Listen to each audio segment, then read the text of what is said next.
¿Qué tal? Bienvenidos, ¿cómo les va? Un placer saludarlos. Está comenzando Sujetos de Derecho. Hoy vamos a estar hablando con la abogada Luciana Castellino sobre cambio de apellido, lo que dice el nuevo Código Civil y Comercial. Un fallo muy interesante. También con el abogado Ignacio Iglesias hablamos de despidos, características y, bueno, los tipos de definiciones que existen sobre este tema. También con el abogado Matías Somá hablamos de accidentes de trabajo y enfermedad laboral. Quédense, bienvenidos. Comienza Sujetos de Derecho.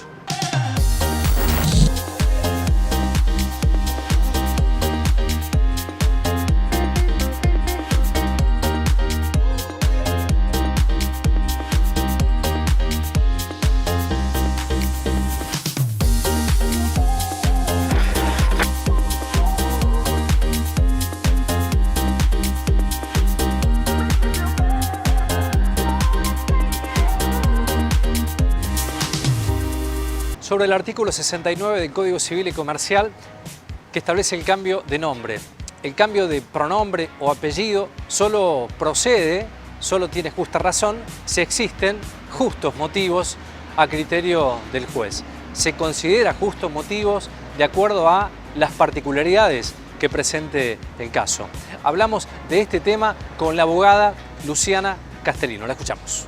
En el marco de la visita de uno de nuestros clientes al estudio, que él nos consulta sobre la necesidad que tenía de cambiar su apellido, ya que él lo que necesitaba era sentirse identificado y vinculado realmente a su familia, cosa que no estaba pasando, ya que él tenía el apellido de la persona que lo reconoció en la partida de nacimiento, que actualmente no estaba en pareja con su mamá y no había tenido un vínculo con él.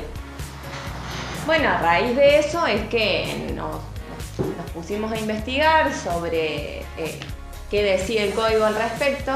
Nos encontramos con que el Código Civil y Comercial de la Nación, después de la última reforma que tuvo, habilita tanto el cambio de prenombre como nombre, como apellido, perdón. Tenemos que estos cambios se pueden dar en instancias administrativas, estas modificaciones en el nombre se pueden dar en instancias administrativas y en instancias judiciales. En administrativas procede, por ejemplo, cuando está relacionado al tema de sustracción de identidad o por una cuestión de cambio de género. En instancia judicial, es decir, que hay que hacer un proceso judicial para que por sentencia se autorice el cambio del prenombre o el apellido, procede cuando el juez considere que hay justos motivos para que la persona cambie su prenombre o su apellido. El nombre, como sabemos, como principio general, es inmutable porque está comprometido el orden público. Para que se modifique tiene que ser por estas dos causales que mencionábamos antes, por instancia administrativa o en instancia judicial. Los justos motivos, en el caso que nos trajo a nuestro estudio el cliente, estuvieron acreditados ya que comprobamos en el juicio que él iba a ser papá.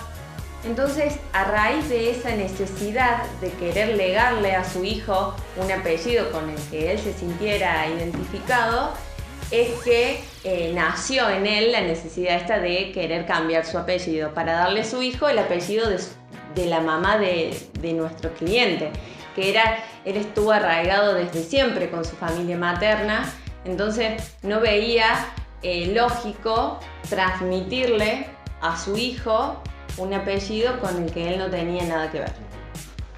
Hicimos el proceso judicial. El proceso, lo que establece el Código Civil de la Nación es que el proceso se tiene que dar en las provincias el más abreviado posible, por lo que en nuestra provincia tramita por el juicio abreviado.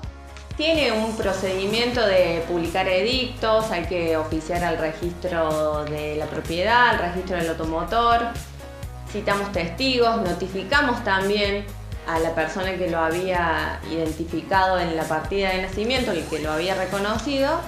Él no se presentó, no opuso excepciones, el Ministerio Público Fiscal tampoco opuso excepciones y el juez, al dictar sentencia, tuvo en cuenta esto que nosotros habíamos podido acreditar, cómo veía su círculo social cuando él contaba su historia, cuando él se presentaba, cómo veía también el tema de que iba a ser padre, de la necesidad que le nació en ese momento, y valoró los justos motivos de esa forma, con las pruebas que nosotros llevamos al proceso.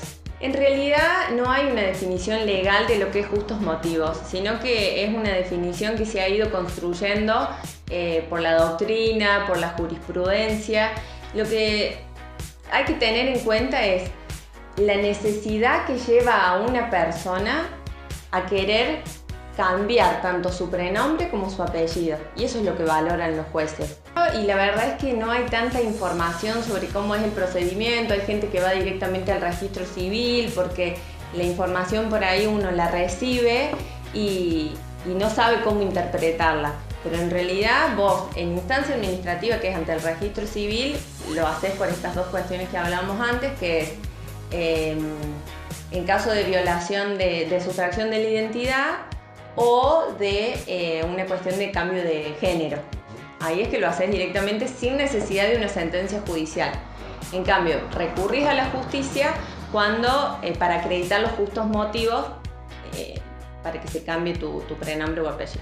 Nos vamos a la pausa. Recuerden que estamos en vivo en este momento por nuestro canal de YouTube. Nos encuentran como Sujetos de Derecho, también en redes sociales, en Facebook, en Instagram y en Red X, ex Twitter.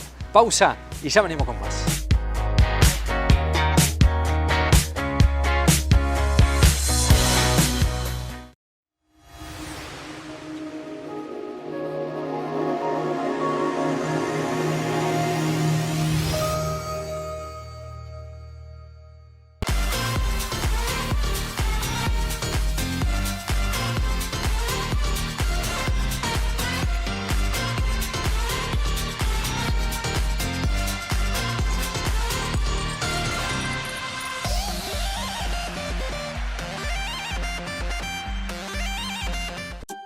En Veterinaria Mendieta nos ocupamos de tu mascota y le damos toda la atención que necesita. Clínica, accesorios, peluquería, alimentos balanceados, ecografías. Veterinaria Mendieta, el mejor premio para tu mascota. El Ministerio de Salud implementó un nuevo protocolo de atención para casos de dengue. El propósito es reducir los riesgos asociados a formas graves de la enfermedad y la mortalidad.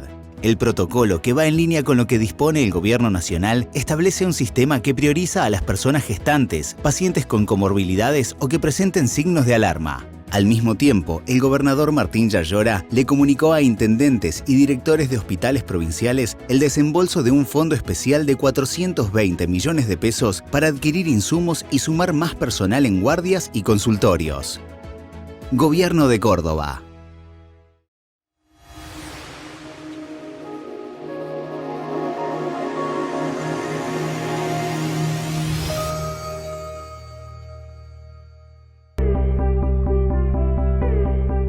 Un despido definido como un cese temporal o definitivo de la relación laboral por parte de una empresa debido a una serie de razones, por ejemplo, como la recesión económica, la reestructuración en la empresa, medidas de reducción de costos. Hablamos de este tema con el abogado Ignacio Iglesias. Bueno, respecto al concepto de despido, nosotros planteamos muchas veces cuando viene un cliente a nuestras oficinas, la primera pregunta que le realizamos es si está contratado de manera registrada.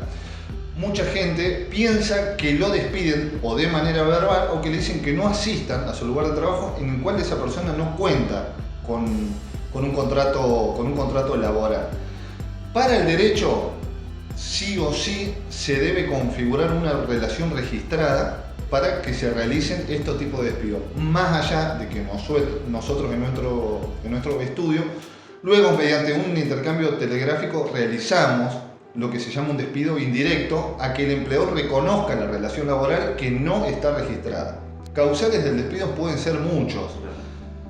Generalmente, para que se configure un despido, debe haber en el transcurso de un año o 3 apercibimientos acumulables en el mismo, o debe ser una falta grave. Como falta grave no hay taxativamente una enumeración de qué es una causal grave, Pero bueno, se podía interpretar malos tratos, pelea con algún compañero o alguna falta grave que impida el normal funcionamiento de la empresa. Varía mucho en cuanto es si es un despido con causa y un despido sin causa. Los rubros indemnizatorios, la verdad que cuando hay un despido incausado, sin causa, estamos hablando de una serie que sí se podría enumerar, en los que es preaviso, integración del mes de despido, antigüedad. Varía mucho en cuanto a si el despido es con causa o el despido es sin causa. En Córdoba contamos con un procedimiento que se utiliza muy poco, que es un procedimiento nuevo de aproximadamente 2 años y medio, que se llama el PDA, que es el procedimiento laboral abreviado, en el cual para acceder a ese tipo de procedimiento, que pasamos de que un juicio ordinario normal demore de 1 a 5 años, este nuevo procedimiento estaría demorando aproximadamente de 6 a 8 meses. O sea, es un gran avance. ¿En qué consiste este procedimiento? Primero, en acelerar lo que es el proceso laboral, que la verdad que no podemos estar con un procedimiento laboral de un juicio de 1 a 5 años, porque la verdad, primero que exponemos al cliente a pasar por una situación que no es habitual, como la nuestra de los abogados, ir a un juicio, llevar pruebas, llevar testigos, de un procedimiento de 5 años, exponerlo a esa situación, incluso como en la actualidad estamos con una situación inflacionaria, que cuando esa persona llega al final de la sentencia, la verdad que percibe un 10% del requerimiento de la demanda. El procedimiento laboral abreviado opino, primero, acortar los tiempos, pero está como modo de ensayo o a prueba, o han comenzado solamente con aquellos despidos que sean sin causa o cuando se funde algún accidente laboral también, cuando exista algún accidente laboral y se fije incapacidad por parte de la Superintendencia del Riesgo de Trabajo, se puede acceder a ese tipo de procedimiento. La verdad que es muy bueno porque vino a cortar los tiempos de la justicia. Pasamos de 6 o 8 meses a resolver un litigio a 5 años que todavía continúa con el procedimiento ordinario.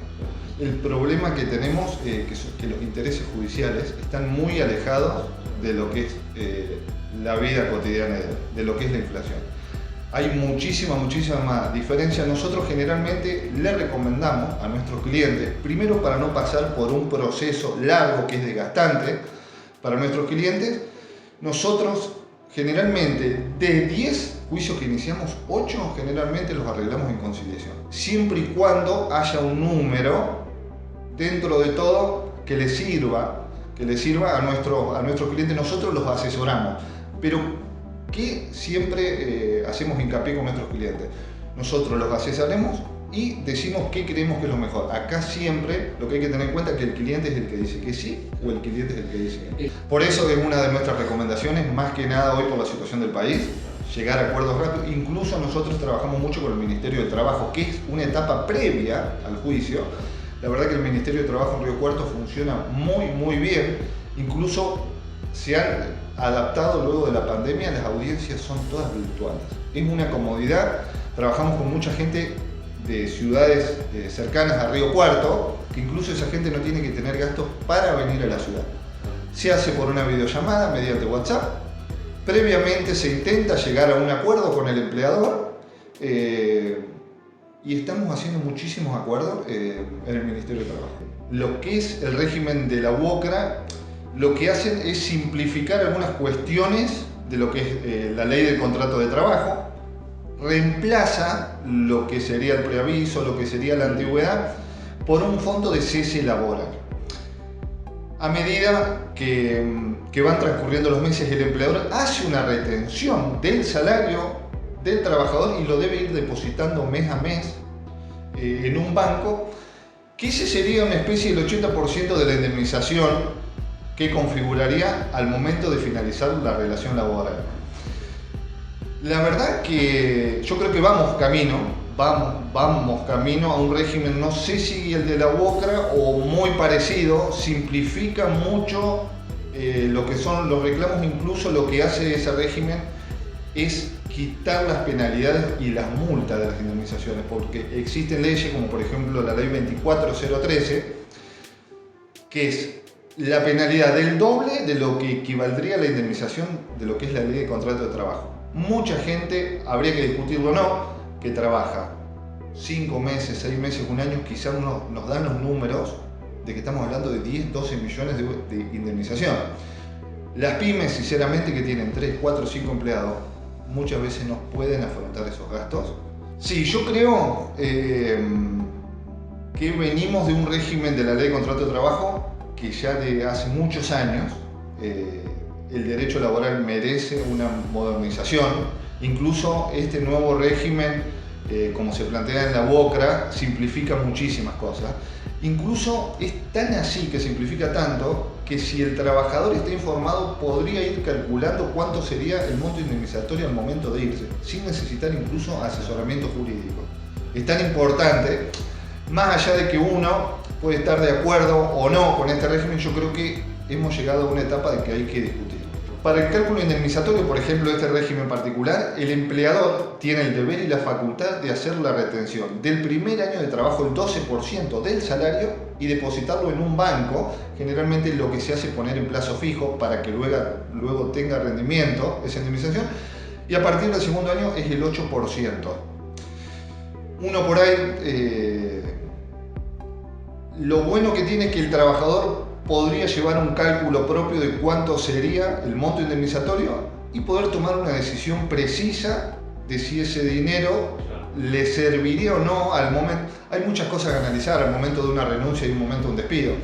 Hay que saber también que una persona, desde el momento que se queda laboralmente sin trabajo, necesitaría un tiempo prudente para volver a reincorporarse al mercado laboral. Yo creo que debe haber un medio, poner un plazo que se debe estipular entre los empleadores o los trabajadores, qué sería lo justo, cuánto tiempo necesitaría esa persona para volver a reincorporarse y que ese monto indemnizatorio le sirva también. Yo creo que va por ahí la discusión que debemos tener. Ni que un trabajador sea millonario por una indemnización, ni que un empleador tampoco tenga que cerrar una empresa por haber tenido un año un trabajador registrado o no registrado también. Recuerden que estamos en vivo por nuestro canal de YouTube y nos pueden seguir en nuestras redes, siempre como Sujetos de Derecho, en Facebook, en Instagram y en Red X ex Twitter. Hacemos pausa, ya venimos con más.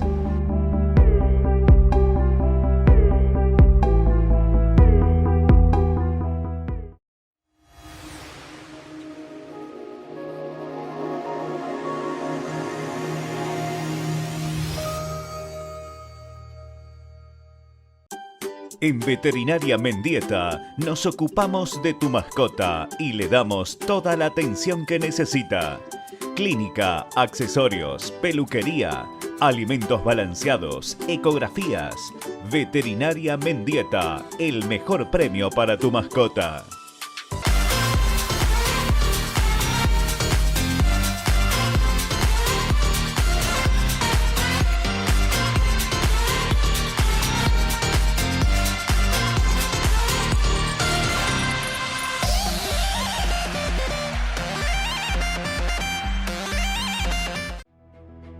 El Ministerio de Salud implementó un nuevo protocolo de atención para casos de dengue. El propósito es reducir los riesgos asociados a formas graves de la enfermedad y la mortalidad. El protocolo, que va en línea con lo que dispone el Gobierno Nacional, establece un sistema que prioriza a las personas gestantes, pacientes con comorbilidades o que presenten signos de alarma. Al mismo tiempo, el gobernador Martín Yayora le comunicó a intendentes y directores de hospitales provinciales el desembolso de un fondo especial de 420 millones de pesos para adquirir insumos y sumar más personal en guardias y consultorios. Gobierno de Córdoba.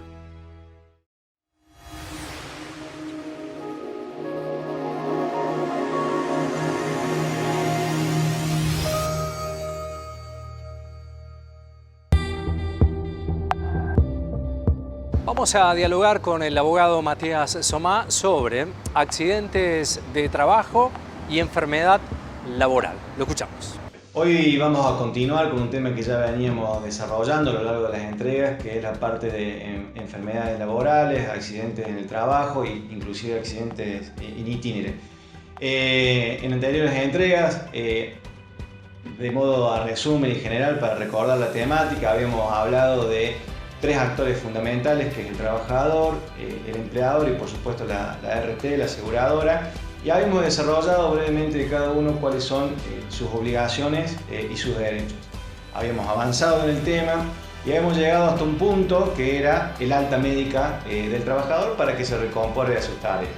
Bueno, hoy lo que vengo a proponer es seguir avanzando sobre el tema, pero agregar un actor que es, diría yo, fundamental para el trabajador. ¿Por qué digo que es fundamental para el trabajador? Y son las comisiones médicas.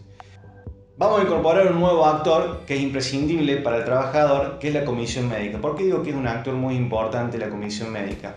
Porque el disparador es la denuncia de la enfermedad o el accidente del trabajo, y a partir de ahí el trabajador puede tener distintas vicisitudes a lo largo de la recomposición de su estado de salud. ¿Dónde va a trasladar toda esa complejidad o todas esas dudas que tenga el trabajador? En la comisión médica. ¿Por qué? Porque recordemos que el trabajador, en relación al asegurador del riesgo de trabajo, es la parte débil. Por lo tanto, cuando el trabajador le hace alguna petición al asegurador del riesgo de trabajo y ésta la niega, tiene la opción de la comisión médica para ir a pedir resguardo de su petición y lograr que un organismo que a su vez tiene como característica principal la gratuidad del servicio, le brinde un dictamen de si es acertada o no la respuesta que ha obtenido por parte de la RT. Por supuesto que esto siempre acompañado del asesor letrado del abogado. Nosotros desde el estudio jurídico hacemos un acompañamiento del trabajador desde el momento de la denuncia y hasta el momento de que termina esta fase administrativa, y si posteriormente el trabajador sigue disconforme, hay opciones para seguir una instancia judicial. ¿Qué puede en la vida que transcurre desde el momento de la alta médica que el trabajador pueda consultar con la comisión médica? Bueno, son los siguientes trámites que puede iniciar. Rechazo de la denuncia de la contingencia. Esto es cuando el trabajador ha denunciado y la RT, por medio de carta de documento, siempre por medio formal, le comunica el rechazo de la misma. Bueno, puede asistir a la comisión médica solicitando que se revea este rechazo. Rechazo de la enfermedad no listada. Divergencia en el alta. El trabajador le han dado el alta y por una cuestión de salud interna que siente el trabajador, cree que esa alta no está bien dada, por lo cual puede hacer la consulta. Divergencia en las prestaciones. Reingreso del tratamiento. Tenés el alta médica, se termina el tratamiento, pero vos querés un reingreso del tratamiento, también puede ser evaluado por la comisión médica. Y divergencia en la determinación de la incapacidad. Bueno, cada una de estas, si bien comparten requisitos de admisión, cada una tiene características propias. Hoy, por el tiempo que tenemos, voy a desarrollar brevemente para que vos como trabajador sepas cómo podés hacer para iniciar un expediente médico en cuanto a la divergencia de la determinación de la incapacidad, que esto se da mayormente cuando vos recibís el alta médica, acompañada, por supuesto, informada mediante una carta de documento, pero no dice nada con respecto a la incapacidad, hay silencio del RT. Estas cuestiones muchas veces dependen de una realidad que no es menor. Supongamos, y a modo de ejemplo, que en Argentina, en el mundo de las aseguradoras del riesgo del trabajo, hay 10 compañías de seguros. 2 son muy buenas, 2 son más o menos y 5 son malas. Depende cuál te toque a vos, es cuánto vas a usar o no el asesoramiento letrado de un abogado y, por supuesto, el resguardo que vas a tener en comisiones médicas. Te llegó la carta de documento, te dieron el alta, pero pasado transcurrido el tiempo de ley, tu aseguradora del riesgo de trabajo no se comunicó para determinar si quedó o no incapacidad luego del accidente que has tenido. Bueno, podés iniciar un expediente médico en las comisiones médicas para que se te evalúe tu condición de salud y en base a eso se determine si te ha quedado o no algún porcentaje de incapacidad. Hay una serie de requisitos que por supuesto nosotros como abogados los acompañamos porque el trabajador nos puede firmar una carta de poder y nosotros con eso podemos instar el trámite en su nombre. Lo importante en esta etapa es que el trabajador va a ser examinado por una comisión médica, un examen médico que si bien se lo examina físicamente el estado de salud del trabajador, previamente el médico como trabajador te va a preguntar, por ejemplo, pregunta de rutina, cuántos días a la semana trabajas, cuál es la carga horaria que tenés, en qué momento fue el accidente, las tareas habituales, los descansos que tenés, por supuesto las medidas de seguridad que tenés, y después sí te va a examinar físicamente para ver tu condición y tu estado de salud. Luego de eso va a haber un dictamen emitido, resultado de esta evaluación médica que te han realizado como trabajador, y ese dictamen hace un relato de todo lo que ha pasado en esa audiencia médica, pero lo más importante es que culmina si hay o no hay incapacidad. En el caso de haber incapacidad, por ejemplo, te dieron un 3%, ese 3% se va a traducir en una indemnización en dinero que se llega a través de una cuenta matemática. Esa cuestión luego se va a trasladar a un acuerdo en el que tienen que estar de acuerdo todas las partes, tanto en el porcentaje de incapacidad como en la indemnización en dinero, y si estamos de acuerdo y se firma, posteriormente se homologa y en el término de 5 o 10 días, acá volvemos dependiendo de la aseguradora del riesgo de trabajo que te tocó, estaría ese dinero depositado en la cuenta del trabajador. Digo esto de la RT que te tocó porque está pasando hoy por hoy que si te tocó una RT que no es de las mejores, el pago no es entre 5 y 10 días, sino que depende del RT, puede ser 1 mes, 2 meses, 3 meses. Bueno, después, sucedido eso, si no se cobra, se puede ejecutar el acuerdo, pero eso ya es una cuestión judicial y que excede el tema de hoy. Final del programa, gracias como siempre por la compañía. Nos pueden seguir en nuestro canal de YouTube, nos encuentran como Sujetos de Derecho. Estamos en redes sociales, en Facebook, en Red X y también en Instagram. Saludarlos a todos, una jornada muy especial este domingo de Felices Pascuas, un evento para reflexionar en familia sobre muchas cuestiones y mucha dinámica también que tiene este país, el nuestro, en este momento. Nos vamos a estar reencontrando el próximo domingo a las 13 horas por la pantalla de Canal 13 haciendo Sujetos de Derecho. Gracias por la compañía y buen fin de semana.